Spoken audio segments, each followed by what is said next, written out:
What's up, guys? Welcome back to Let's Play Basara 2! So, Takanaka Hanbei is going to be going up against Mori in this episode. So, we've already fought Mori a number of times between the first game and now this game as well. But this fight is going to be a little bit different. This fight is going to be... Well, of course, I feel like Motochika's fight against Mori was the most different by far. But this one will be more similar to our encounters with him in the first game as far as the style of the map. And then... our objective here is to actually get a large portion of our own forces outside of his encampment here. So you can see the blue dots on the map that are heading toward the exit. And this is sort of a secondary objective to try to get as many of them to safety as possible before Mori shows up. I honestly don't think we can really fail this necessarily. I haven't failed it before. I have a couple of different secondary attacks on Takanaka Hanbei this time, including there's sort of a sword swing juggle thing he does, which is interesting. And then yeah, you can kind of see it there. It's interesting, but I don't particularly like it. And then yeah, there you go. And then the other one is where he just kind of rains little chunks of his sword. It's almost like the chain itself separates, and the individual links come raining down the enemies, which is pretty cool. I like that. Of course, it's not terribly efficient, so I think I like the that sort of crazy slash thing he did in the previous video a little bit better. And there's another move that we'll be getting pretty soon, I'll be demonstrating pretty soon, that is extremely good. Wow, they're actually interrupting my my move there. That I was trying to do the move where I'm raining the blades down on them, but it makes the screen go dark when I do it as well, and they're easily able to counter it. That's why I just in general do not like moves that need to be charged like that. This goes for all the Mosu games, really. Basara seems to have them more than the other Mosu games I'm playing right now. Like, I really don't have that problem at all with Extella or with Dragon Quest Heroes. Extella is so combo-oriented that it really has a very different feel than a game like this does, and honestly it makes it kind of feel better. But there's something about how everything kind of flows together, and how it's like your movement is sort of... every character's movement in this game is sort of a small piece of a larger puzzle in a way, where it's like all the moves are kind of flowing together into one larger end result.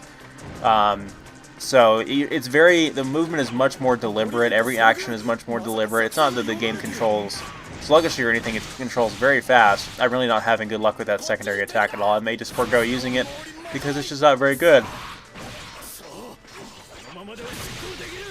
The other one seems to be quite good though, I do like that quite a bit.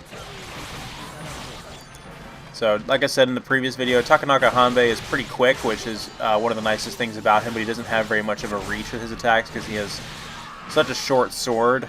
He's also a little bit squishy. He doesn't have a whole lot of health compared to some of the other characters. I think he's a bit more bulky than Kenshin, though, to follow the theme of our white-haired warriors there. Of course, I really don't know what hair color Kenshin has. He just sort of wears white all over in his ice elemental.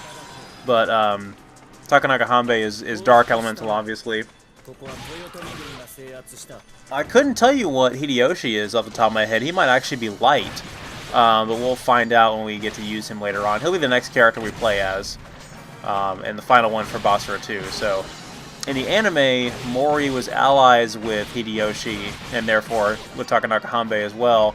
So I really don't know where this situation came from, why his forces are being held captive here, but Takanaka Hanbei didn't really do a whole lot of front lines fighting in the anime either. He was mostly a behind-the-scenes tactician who would go in during certain like insurgent missions and sort of disrupt things from behind the scenes, which he did very well. And when he was put into a straight fight, he actually performed very well just because he's so unpredictable and his fighting style is so unique. The more powerful characters just didn't know how to handle him.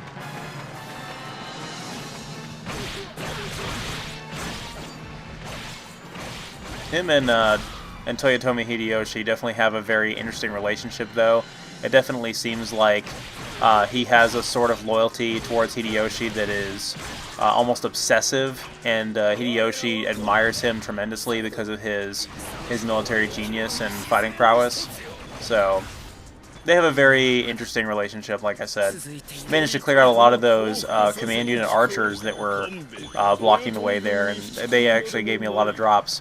So enemies will just continue to spawn everywhere, including back towards the entrance. So if you don't come back here to clear them out occasionally, you will just be sending your allies into a trap, essentially. So by clearing out these commanding archers with the weird tapestries of arrows on their back, we can successfully manage to disrupt this whole blockade back there and make the path more clear for our allies. Because one thing that'll easily fuck up your guys is a whole row of archers. So getting rid of them definitely helps out with your allies walking back here. And it doesn't look like there's any spawned in on the map right now. It looks like a total of 42% of them have already escaped, which is good. There's another group that just spawned over there in the corner. It certainly would be nice to read the text prompts that come up on the screen like that, because I imagine they would make quite a difference in understanding your objectives in matches like this. Whereas I'm kind of just having to guess through trial and error what the real unlock conditions are, what the actual objectives are. But luckily the Basara games, mainly the first few, have been pretty straightforward. And Basara 4 has been pretty straightforward as well. So, looks like enough time has elapsed, enough of our guys made it out at least, so that Mori is finally spawned in. So, we'll go ahead and beat the crap out of him as we do. Interesting matchup here because they both have like very unique and weird, quirky weapons. We're both the same height. You know, not exactly the most macho, like muscular-looking men in the Basara series. So it sort of is an odd combination to see them fighting each other. But again, needless to say, to remind you guys, Mori was allied with Motochika. I'm sorry, Mori was allied with Hideyoshi and therefore Hanbei as well in the anime. So this was all kind of, man, I am not having any luck with that stupid attack. It was fun while it lasted, but just really not enjoying it. You can see his upgraded weapon there because of the difficulty we're playing on. He has the his sort of circular rosary blade thing is has serrations on the end, which is really cool. It does look pretty cool. He managed to use it as a shield there. I think he can also create like a beam that shoots out of it or something like that.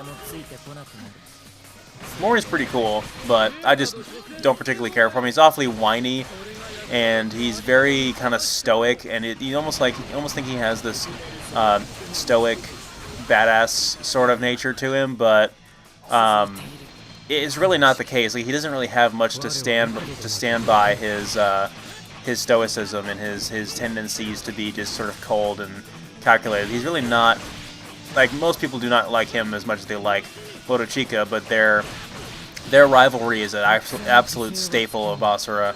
I have two little chibi figures of Mori and Motochika that are on the very top of my game collection, up there with what's up there? Oh, up there with Zoids vs. 3 and my sealed in box GoldenEye N64.